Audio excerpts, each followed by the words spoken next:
Crabs. कहानी की शुरुआत में हम एक लड़के और उसकी गर्लफ्रेंड को देखते हैं जो कि एक बीच के किनारे इंटीमेट हो रहे थे। दोनों इस टाइम वहां अकेले होते हैं। इंटीमेट होते वक्त उस लड़की को उनके पास एक अजीब सा क्रैब यानी कि केकड़ा दिखाई देता है जो कि एक फिश के शेप का था। उस लड़की को वो काफी अजीब लगता है, जिसके बाद वो उसे उठाकर देखने लगती है। उन दोनों को लग रहा था कि ये शायद मर गया होगा, इस वजह से वो उसके साथ फोटोज लेने लगते हैं। लेकिन तभी वो केकड़ा उठ जाता है और उस लड़के के मुंह पर चिपक जाता है। इस वजह से लड़के के चेहरे से काफी खून बहने लगता है। लड़की उसे हटाने की काफी कोशिश करती है, लेकिन वो साथ ही साथ उससे डर भी रही थी। इसके बाद वो एक पत्थर से उसे मारने की कोशिश करती है, लेकिन जैसे ही वो पत्थर उस पर मारती है वो वहाँ से हट जाता है और वो पत्थर अपने बॉयफ्रेंड को मार देती है। इससे उसकी मौके पर ही मौत हो जाती है। ये देखकर वो काफी घबरा जाती है और तभी वो केकड़ा उस पर भी हमला कर देता है। अब सीन यहाँ पर शिफ्ट होता है और हम एक लड़के फिलिप और उसकी फ्रेंड मैडी को देखते हैं। यहाँ पता चलता है कि फिलिप के पैर पैरालाइज हैं, जिस वजह से वो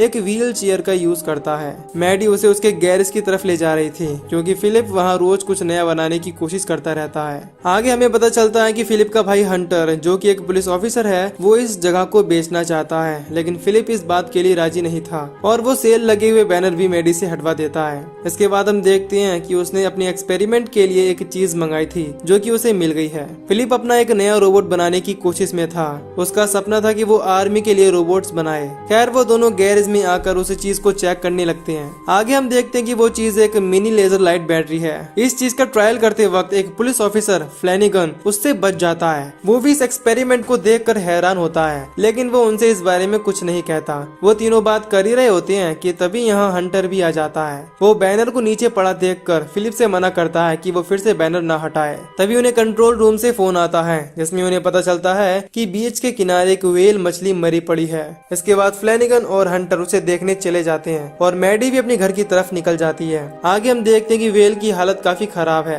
देखने से लग रहा था कि किसी ने उसे बुरी तरह खाकर पानी से बाहर कर दिया है। उन दोनों को उसके पास से काफी बदबू आ रही थी। हंटर को शक होता है कि ये एलियंस का काम है। उन्हें लगने लगता है कि पानी में कुछ अजीब चीज जरूर है जिसने एक व्हेल का ये हाल किया है। इसके बाद वो दोनों तरफ देखने के लिए चले जाते हैं। अगले सीन में हम देखते हैं कि अब वो दोनों भाई अलग अलग वैन में रहते हैं, यानी उनके पास अपना घर नहीं है। अब से यही उनका घर है। हंटर ऑफिस जाते वक्त पिज्जा का एक टुकड़ा बाहर फेंक देता है। फिर हम देखते हैं कि एक केकड़ा वहां आकर उसे ले जाता है। आगे हम फिलिप को देखते हैं जो अपने स्कूल आया होता है। उसे बाहर मैडी मिल जाती है, जिसके साथ वो अंदर आ जाता है। अपने बायोलॉजी की क्लास में उन्हें एक बिल्ली की डेड बॉडी पर प्रैक्टिकल करना था। उनकी टीचर और कोई नहीं, मैडी की मॉम मैन रैथ ही होती है। क्लास खत्म होने के बाद फिलिप को उसका फ्रेंड राडू मिलता है। वो मैडी को अपने साथ डेट पर चलने को कहता है। असल में कल उनके स्कूल में एक पार्टी होती है, लेकिन वो उसे बताती है कि उसने फिलिप के साथ पहले ही डेट बुक कर दी है। दूसरी तरफ हंटर को बीच पर एक कंकाल का हाथ मिलता है। हम समझ जाते हैं कि ये उसी लड़के का हाथ है, इसे हम मूवी के शुरू में देख चुके हैं। फिर वो खून के निशानों का पीछा करते हुए एक गुफा में आ जाते हैं। हंटर उसमें अकेला ही जाता है, जबकि फ्लैनिगन बाहर खड़ा होकर सिगरेट पीने लगता है।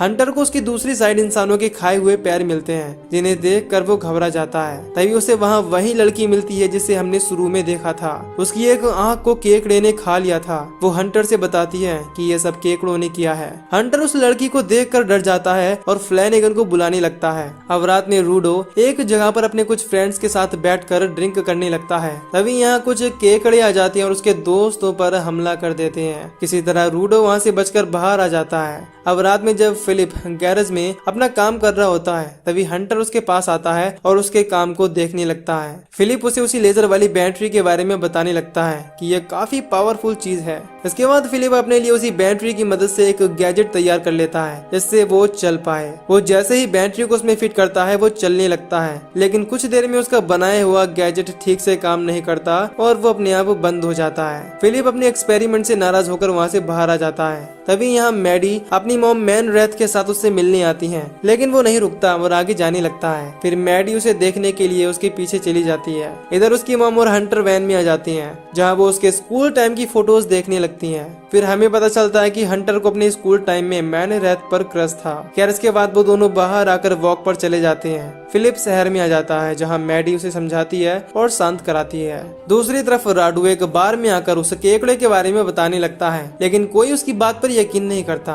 फिर वो बार काउंटर से ड्रिंक मांगने लगता है, लेकिन बार टेंडर उसकी उम्र कम समझकर उसे ड्रिंक नहीं देती। असल में राडू माइंड से थोड़ा कमजोर होता है, इसी वजह से वो अजीब बिहेव करता है। खैर रास्ते में उसे फिलिप और मैडी मिल जाते हैं। वो उन्हें बताने लगता है कि अभी उन पर केकड़ों ने अटैक किया, लेकिन दोनों उसकी बातों पर यकीन नहीं करते। तभी वहाँ एक केकड़ा आ जाता है जिसे मैडी आगे बढ़कर देखने लगती है। राडू उसके पास जाने से मना करता है, लेकिन वो उस पर ध्यान नहीं देती। अब वो जैसे ही अपना हाथ उसके पास लाती है, वो उन्हें कुछ नहीं कहता और अजीब तरह से वहीं पर मर जाता है। तीनों ये देखकर हैरान होते हैं। खैर मैडी और फिलिप वहाँ से घर की तरफ जाने लगते हैं। अब फिलिप और हंटर अपनी वैन में सोने चले जाते हैं, क्योंकि उन्हें कल एक डेट के लिए भी जाना था। उन दोनों के वैन में जाने के बाद मैडी अपनी मॉम को लेकर फिलिप के गैरेज में आ जाती है, जहाँ वो उन्हें फिलिप के गैजेट्स दिखाने लगती है। दूसरी तरफ राडू उस मरे हुए केकड़े के साथ बदतमीजी करने लगता है। तभी उसके अंदर से अजीब तरह का एक क्रीचर निकलता है और उस पर अटैक कर देता है। यानी हम समझ पाते हैं कि ये केकड़े मरने के बाद एक दूसरे क्रीचर में बदल जाते हैं। सुबह में फ्लैनिगन शिप के पास बैठा हुआ फिशिंग कर रहा था,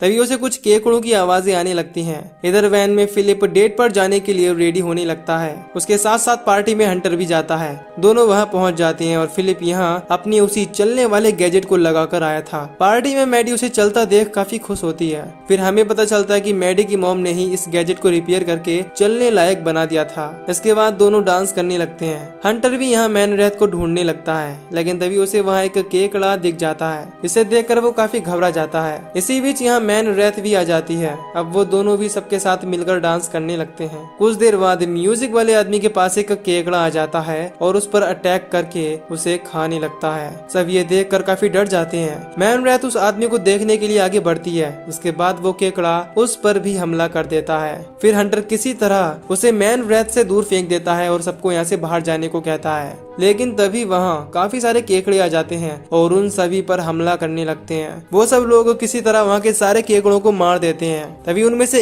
एक केकड़ा बड़े से क्रीचर में बदल जाता है। इसे देखकर सब घबरा जाते हैं और फिर से भागने लगते हैं। हंटर फिलिप और बाकी सबको लेकर एक सेफ कमरे में ले जाने लगता है, लेकिन फिलिप का गैजेट खराब हो जाता है, जिससे उससे चला नहीं जाता। फिर हंटर उसे उठाने लगता है, लेकिन वो क्रीचर उन्हें देख लेता है और उनकी तरफ आने लगता है। फिलिप क्रीचर को अपने पास आता देख हंटर को वहाँ से भागने को कहता है, लेकिन हंटर उसे छोड़कर नहीं जाता और क्रीचर के सामने आकर खड़ा हो जाता है। अब क्रीचर उस पर अटैक करने ही वाला था, तभी वहाँ राडू आ जाता है और अपनी तलवार से अटैक करके उस क्रीचर को मार डालता है। असल में राडू पिछली रात क्रीचर के हमले से बच गया था और यहाँ वो अब अपने दोस्तों को बचाने के लिए आ गया। खैर इसके बाद वो स्कूल की लैब में आ जाते हैं, जहाँ मैन रैथ उस क्रीचर के बारे में पता लगाने लगती है कि आखिर वो चीज है क्या। उन्हें चेक करने पर पता चलता है कि ये काफी पुराने वक्त के केकड़े हैं और इस तरह के केकड़ों में काफी रेडिएशन है, इसी वजह से ये इतने खतरनाक हैं। इसके बाद हंटर भी उन्हें कल वाले हादसे के बारे में बताने लगता है, जो कि एक व्हेल के साथ हुआ था। इसके बाद हमें पता चलता है कि ये क्रीचर 3 तरह के हैं। पहले जो केकड़ों की तरह दिखते हैं, दूसरे जो इंसान के साइज के हैं और आखिर में तीसरे जिन्होंने व्हेल को खाया था और वो साइज में काफी ज्यादा बड़े हैं।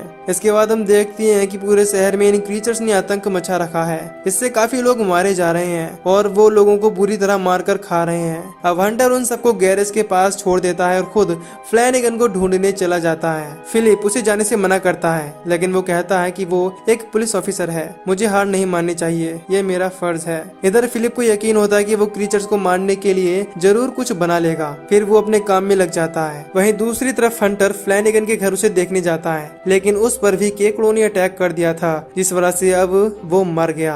हंटर पर भी वो क्रीचर अटैक करने लगते हैं, लेकिन वो जल्दी से वहाँ से बाहर आ जाता है। इधर गैरेज के बाहर भी कई क्रीचर्स आ जाते हैं, जिन्हें मारने के लिए राडू बाहर आ जाता है और उनका ध्यान भटकाकर अपने पीछे लगा लेता है। मैन रैथ भी एक टूल की मदद से एक क्रीचर को मार देती है। इसी बीच हम उसी बड़े क्रीचर को देखते हैं जिसने व्हेल को खाया था और अब वो शहर की तरफ बढ़ रहा था।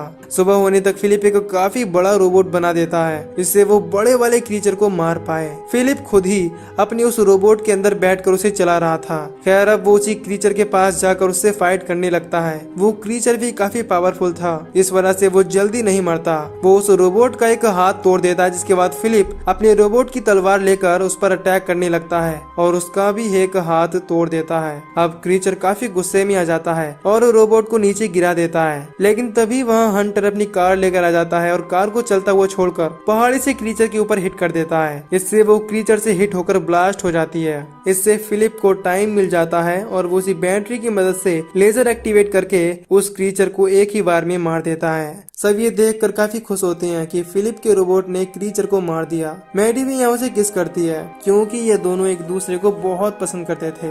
अब मूवी के आखिर में हम देखते हैं कि फिलिप अपने रोबोट को फिर से रिपेयर करके शहर के बाकी बड़े क्रीचर को मारने चला जाता है और इस बार उसके साथ मैडी भी होती है। और इसी के साथ ये मूवी यहीं पर खत्म हो जाती है। तो दोस्तों, अगर आपको इस मूवी की एक्सप्लेनेशन पसंद आई हो तो वीडियो को लाइक और चैनल को सब्सक्राइब कर दीजिए। बाकी मैं मिलूंगा आपसे न्यू वीडियो में। Till then take care, love you, bye bye.